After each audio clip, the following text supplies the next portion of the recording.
Keeping it real, keeping it real. Keeping it real, keeping it real.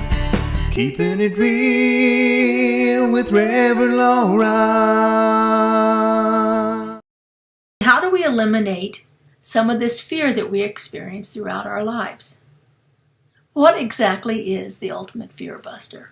That thing that's going to help us move through it. You know, oftentimes fear is described using an acronym. That acronym, false evidence appearing real. FEAR.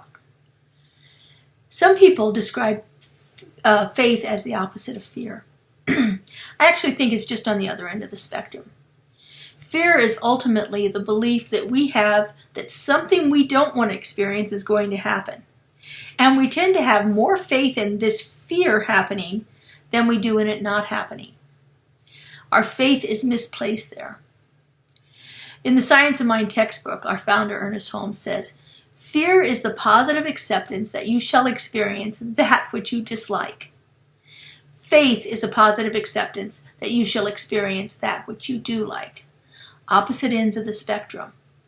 Same energy, same degree of momentum behind them, but they're on two polar opposite ends of the spectrum. Belief in something that you don't want to experience, and the belief in something that you do want to experience. He goes on to say that fear is nothing more nor less than the negative use of faith. It is faith misplaced, a belief in two powers instead of one. A belief in two powers instead of one. It is often said that the opposite of fear is courage. But my experience of courage, and the way that people who have engaged in courageous acts often describe it, is that fear is totally and completely present in the act. It is felt by the person who is engaging in a courageous act. But there's something within them that is compelling them to do it anyway. The need to do that courageous thing is more overwhelming than the fear of the act is itself. There's a drive within them to do the thing that we would call courageous, and that is stronger than the fear of doing it. So what is this thing that makes people who are so afraid act courageously? Well, Ernest describes it this way. There is something within you beyond all doubt and fear, something which has never been limited by your acts or destroyed by your feeling.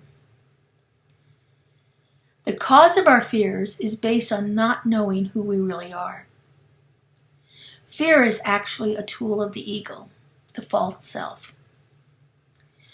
We're doing a class right now called From Awakening to Freedom, and in that class we're reading the book The Untethered Soul by Michael Singer. Michael Singer calls our ego our inner roommate. He describes it as a part of us that chatters incessantly, and everything is always the worst case scenario. It catastrophizes everything in life. And unfortunately, this is a roommate that we cannot evict. We can only learn to quiet it. To learn to spend time realizing that it's the inner roommate that's chattering, that ego sense, the ego self, that is active, versus the true self. Michael Singer calls the true self the witness consciousness, the witness. It is the part that hears the inner roommate, that knows that it's chattering, that sees the fear that's building up and making this situation such a catastrophe in our lives.